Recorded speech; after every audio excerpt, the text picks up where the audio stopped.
네, 이 관련한 내용 임방글 변호사와 함께 보다 또 자세히 얘기 나눠보도록 하겠습니다. 네. 임 변호사님 어서 오십시오. 오세요. 안녕하세요. 참으로 이 끔찍한 사건인데요. 중학생이 다행히 빈 교실에서 이 부탄가스를 터뜨렸기에 다행이지, 뭐 정말 사람들이 많았던 곳에서 이게 터뜨렸다고 하면 큰 이제 피해, 참사가 날 뻔했는데, 터뜨린 다음에 방금 리포트에서도 전해드렸듯이 그 동영상을 인터넷에 올리고 실시간으로 댓글까지 이렇게 달면서 그야말로 이러한 행동을 어떻게 해석을 해야 될까요?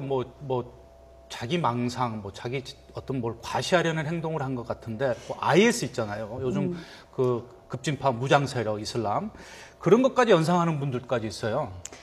우선 사람이 안 다쳐서 우선은 다행이고요. 네. 지금 이 학생이 저지른 이 범행 동기는 지금 경찰에서 계속 수사는 하고 있지만 가장 큰 이유로는 학교 부적응으로 보이죠. 네. 지금 양천구에 있는 한 중학교에 가서 자신이 네. 예전에 다녔던 중학교에서 범행을 저질렀지만 네. 양천구에서 1학년까지 생활을 하다가 2학년 때 서초구에 있는 중학교로 옮겼고요. 네. 학교의 서초구에 있는 그 학교에서 적응을 하지 못해서 대안학교에 입학 허가를 받고 대안학교에 입학하기로 한 날이었습니다. 어제가. 그런데 이제 결국에는 그 서초구 중학교에서 있었던 그 부적응을 이유로 양천구에 있는 학교에 가서 이런 그 범행을 저질렀는데요. 예. 글쎄요, 이 이유를 저는 이제 한 두 가지 정도로 보는데 네. 첫 번째는 하나의 이 학교를 적응하지 못했던 점, 또 하나는 이렇게 어떻게 이 어린 학생이 이렇게 치밀하게 이런 범행을 저지를 수 그러게요. 있었을까? 그거는 아무래도 앞에 말씀하셨듯이 어떤 그런 IS 같은 경우에는 자신들이 어떤 테러를 저지르고 이거를 자랑하듯이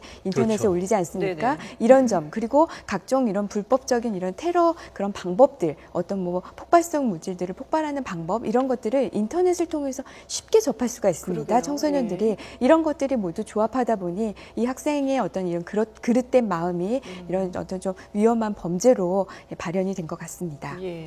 참 그 아이들의 모방 심리라든지 이런 걸 어떻게 우리가 좀 어른들이 해결을 해줘야 될지 거기에 대해서도 많은 고민을 하게 되는데 네. 그럼 이 학생 같은 경우에는 앞으로 처벌이라든지 이런 부분을 어떻게 좀 다뤄야 될까요? 지금 경찰은 그 현주 건조물 방화죄로 지금 수사를 하고 있는데요. 네. 이게 법정형을 보면은 무기징역 또는 3년 이상의 유기징역 굉장히 무겁게 되어 있기는 합니다. 네. 그런데 지금 이 학생이 중학생이에요. 그렇죠. 미성년자죠. 그러면 소년법의 적용을 받아서 단기형, 장기형 이렇게 정해집니다. 그래서 예를 들면 단기 2년, 장기 3년 이렇게 정해지면 네네. 2년 정도만 채우면 어떤 교정기관에서 평가를 합니다. 그래서 행정 성적이 우수하다라고 하면은 2년 후에 출소하는 방법 이런 식으로 해서 좀 소년 같은 경우에는 네. 어떤 처벌보다는 교정의 목적이 좀 중심이 있습니다. 그래서 네. 처벌은 성인보다는 훨씬 낮을 것으로 봅니다. 예. 네, 이 학생과 같은 이른바 이 사회 부적응자들의 이른바 이 묻지마 범행, 이 분노 범죄가 증가하고 있는데 이 사회적으로 뭔가 이 대책이 필요한 그렇죠. 지금 상황인 것 같습니다. 네.